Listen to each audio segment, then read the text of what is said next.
Bien, bonjour à toi. Donc, sur cette capsule vidéo, je vais corriger l'exercice 5 qui, en gros, reprend la manière dont on va nommer une solution, dont on va attribuer le nom à une solution. Mais on va aussi pouvoir déterminer, à partir du nom de la solution, les ions qui sont présents dans cette solution. Donc voilà. Alors, dans cet exercice 5, tout d'abord, on te demande de rappeler ce qu'est une solution.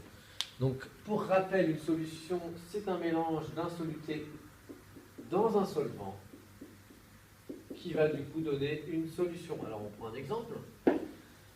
Un solvant, on peut prendre l'eau, d'accord. Un soluté, du sel, et ça fait une solution d'eau salée. La solution d'eau salée, on y reviendra plus tard dans l'année, elle a un certain nom. C'est une solution de chlorure de sodium.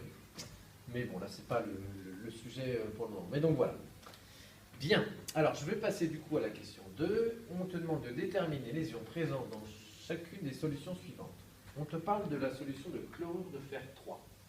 Alors pour ce faire, je t'avais distribué un tableau où si tu, voilà, dans le cours, au début d'année, en fait, il faut savoir que il y a ce qu'on appelle une liste des ions avec leur formule chimique, leur nom, leur couleur, que je vais te montrer d'ailleurs. Voilà. Ces noms-là, il faut pas les apprendre par cœur, hein. Pour l'instant, ça sert vraiment à rien. Par contre, il faut savoir utiliser ce tableau. Et donc, du coup, on te demandait la formule des ions chlorure de mémoire. Voilà. Donc là, tu t'aperçois qu'ici, tu as la formule Cl- des ions chlorure. On te dit aussi qu'ils sont incolores.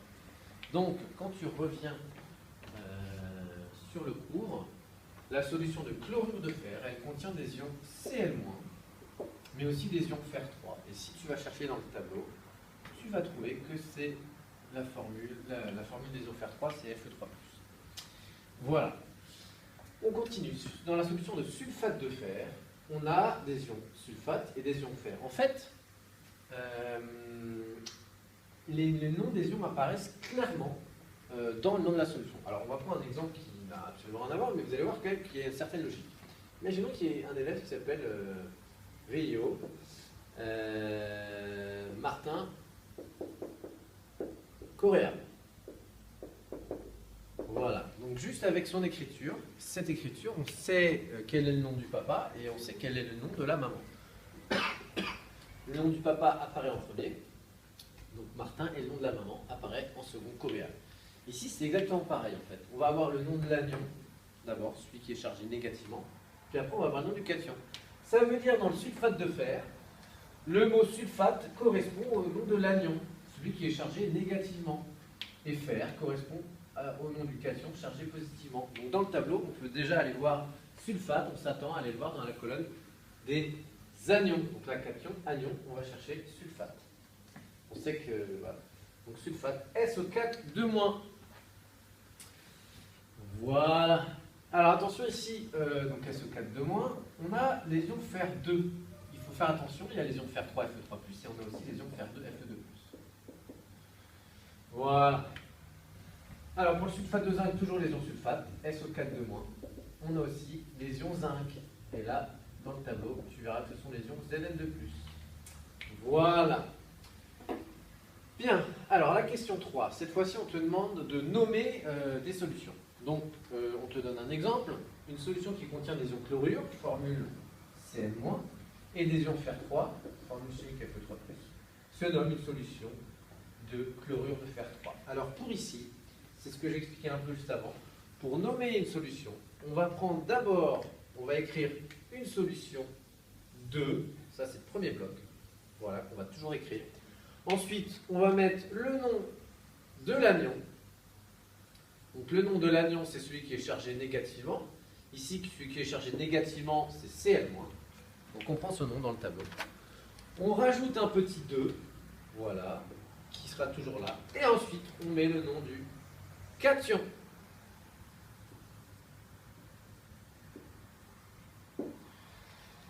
Voilà, donc, d'où la solution de chlorure de fer 3.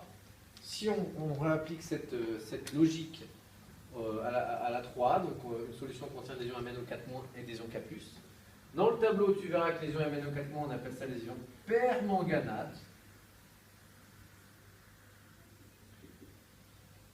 Et ensuite, les ions K+, c'est ce qu'on appelle les ions potassium. Donc, on écrit, donc pour la 3A, c'est une solution de, on retrouve ce bloc vert, on écrit le nom de celui qui est chargé négativement anion, donc c'est MnO4-, c'est donc permanganate.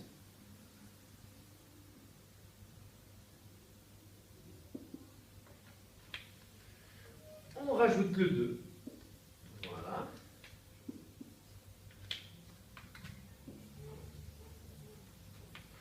Et ensuite, on prend le nom du cation. Donc ici, le cation, c'est potassium. On écrit potassium. Voilà. Enfin, pour le 3B, on te donne l'union. La solution contient cette fois-ci des ions sodium. Formule chimique. Cette fois-ci, on te donne le nom Na+. Et on te donne les ions H-, qu'on appelle les ions hydroxydes. Pareil, même méthode, tu vas les chercher dans le tableau. Donc, pour le nom, on écrit que c'est une solution de... On écrit le nom de l'anion. Ici, l'anion, c'est celui qui est chargé négativement, c'est H-, il s'appelle hydroxyde.